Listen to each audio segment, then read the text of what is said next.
Hi, my name is Adriel William, and today's video is regarding an ethical question that is usually asked in dental school interviews, and a similar version of this could be asked in a medical school or in any interview. And I found this question to be a very interesting one, and I will go through it in a while. And before I do that, I wanted to address something. Before I started this channel, and even throughout the whole time, a lot of people have talked to me, suggested me, oh, why are you giving your information for free? Why are you telling everything on YouTube? And that's what they suggested. And I had to think about it because I realized and I knew from what perspective were they saying this to me and what was their real intent behind this. And just to answer this question, let me explain just one thing. Most of the people like me coming from India, Pakistan, Middle East and other countries are coming to Western countries because we want to get Western education in dentistry, healthcare or medicine. And even the education that we have in dentistry or healthcare is derived from Western education. So we are studying Western education. But does that mean that the local land of Indo-Pak region never had their own medicine? Well, if you look back, there was something called Hikmat. That was the local medicinal education that we had, and people have the talents or skills and the education to provide healthcare derived from their local land. But why didn't it last it, and why is it just a joke to go to a herbal doctor in countries like India and Pakistan? There's a reason to it. And the reason is that the people who knew this skill or this education weren't willing to pass it on to people. They held it to themselves and they didn't pass it on to the future generations or to the people who were behind them or following them. So they actually kept their secrets to themselves. So all that herbal education or that medicinal education of the subcontinent land actually died with them. And one of the reasons we end up coming here as immigrants to get the education from the Western society, because they were willing to pass it on to their next generations. And that is one of the cause that some civilizations are ahead of others. And it's no rocket science. So I hope that makes sense of what I'm trying to explain and what I'm trying to communicate in a way. But coming back to the ethical question. So while I was giving an interview at USC, University of Southern California, during their DDS, Advanced Standing DDS interview, they did the process through, it was similar to Casper, MMI, where they make you record your answers.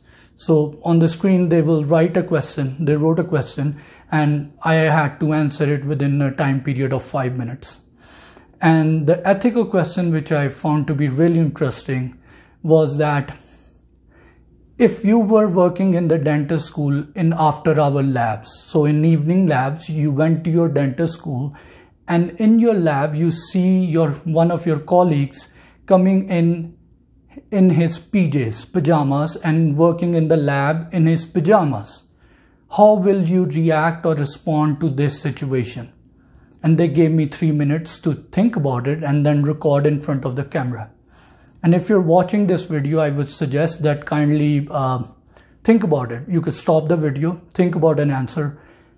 Just imagine if you were working in your school lab in the evening after hour, and one other colleague of yours, anybody, could be anybody, and I'm not saying your friend, a colleague comes in his PJs and started working in the prosto lab. How will you react? And I've discussed this with a lot of candidates. And the reason I'm discussing this on YouTube is that I don't believe in quick fixes. I don't believe in scripting answers.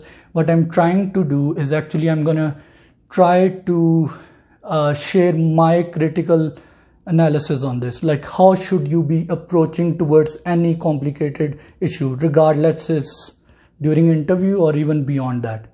So if you see somebody doing this, first of all, you need to, well, most of the candidates said, if anybody is not wearing the proper attire in the laboratory, I will go and talk to them and tell them to go and wear the right clothes. And I usually said this is not the best approach, because my answer would be is that if somebody is doing that, I would like to know what are the guidelines and the rules and regulation of the school lab. Are there any written guidelines regarding attire? If there are, then it's fine. Then I would like to know them. If there aren't any given guidelines, then who am I to go and tell anybody what to wear and what not to wear? This is United States, and nobody is bound to follow what you believe or whatever your thought process are. So first of all, find what is written in the guidelines. Okay, if that person is not following the guidelines, if there is written people should be wearing scrubs, then I won't even go and talk to that person, because he's a colleague, he's a peer. If I tell him wear this, he will say, go to hell, most probably, something like that. Who are you to tell me? So what I would actually do, if that person is not following the proper guidelines, I would just discuss it with the supervisor or with the person in charge, that there are some colleagues who are not following the rules and regulation. And the reason I'm doing this is because the labs are actually capable of causing hazards and harm to individuals working in the lab. And if they don't follow the proper guidelines, including wearing glasses, gloves, and attire, it could damage or cause danger to these individuals and the people around them.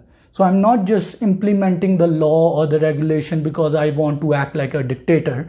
The point is that I'm actually sharing this information with the supervisor, because I'm scared that some individual might harm themselves or the people around them. And that's why I'm concerned. So that was my approach to answering this.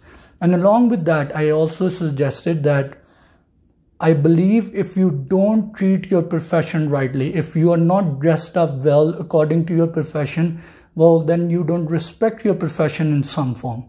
So you should be following the rules and regulations and the guidelines of your profession to keep up with it.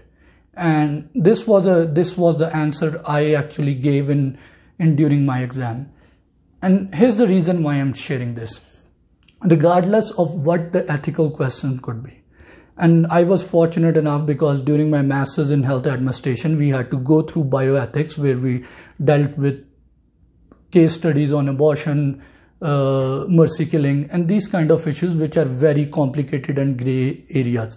But one key thing to always remember, at least in the Western society, which is built off Judeo-Christian value system, is that before you give any ethical decision or make any judgment, always look on both sides of the coin.